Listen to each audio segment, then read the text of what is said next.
Baik, Assalamualaikum warahmatullahi wabarakatuh. Selamat datang di KB1. Kita akan menjelaskan tentang hak asasi manusia hari ini. Apa sih itu hak asasi manusia?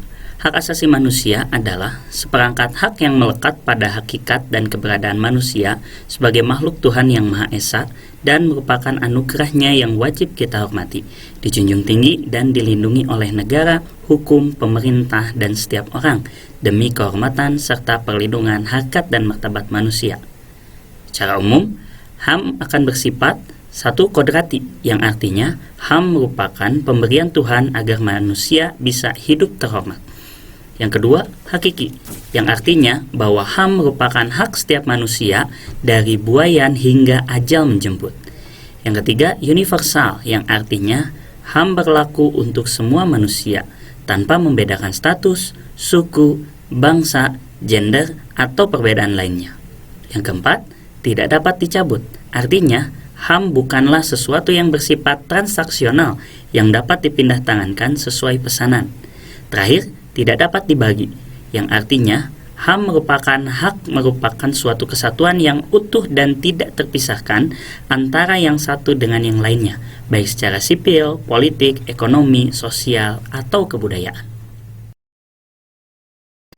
Dalam kaitannya dengan hak asasi manusia, memiliki hak yang tidak dapat dikurangi dalam keadaan apapun, diantaranya hak untuk hidup, hak untuk tidak disiksa, hak kemerdekaan pikiran dan hati nurani, hak beragama, hak untuk tidak diperbudak, hak untuk diakui sebagai pribadi di hadapan hukum, dan hak untuk tidak dituntut atas dasar hukum yang berlaku surut.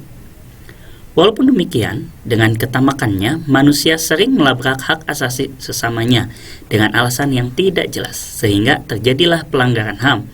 Bentuk pelanggaran HAM yang sering muncul biasanya terjadi dalam dua bentuk, yaitu satu, diskriminasi, yaitu pembatasan, pelecehan, atau pengucilan yang langsung maupun tidak langsung didasarkan pada pembedaan manusia atas dasar agama, suku, ras, etnik, kelompok, golongan, jenis kelamin, bahasa, keyakinan, dan politik yang berakibat pengurangan, penyimpangan, atau penghapusan hak asasi manusia.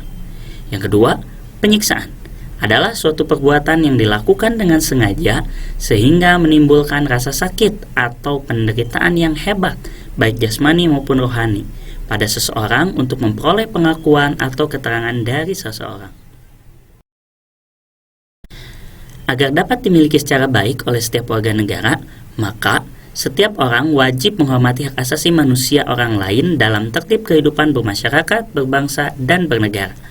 Dalam menjalankan hak dan kebebasannya, setiap orang wajib tunduk pada pembatasan yang ditetapkan oleh undang-undang dengan maksud semata-mata untuk menjamin pengakuan dan penghormatan atas hak dan kebebasan orang lain serta untuk memenuhi tuntutan keadilan.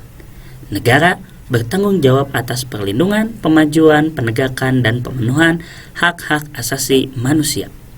Dibentuklah Komisi Nasional Hak Asasi Manusia yang bersifat independen dan tidak memihak, yang pembentukan, susunan, dan kedudukannya diatur dengan undang-undang. Dalam kaitannya dengan pembelajaran hak asasi manusia di jenjang sekolah dasar, terdapat beberapa prinsip dalam membelajarkan siswa terkait hak asasi manusia. Di antaranya adalah 1. Pembelajaran HAM bagi anak SD bersifat konkret dan tidak dapat ditangkap secara indrawi. 2. Prinsip bermain sambil belajar dan belajar seraya bermain. Ketiga, prinsip pembelajaran aktif. 4. Dilaksanakan dalam suasana yang menyenangkan. 5. Berpusat pada anak. Dan terakhir, memberikan kesempatan kepada anak untuk mengalami bukan sekedar melihat dan mendengar. Mari kita ciptakan dunia tanpa kekerasan dan diskriminasi, saling menghormati dan menghargai sesama manusia. HAM untuk semuanya.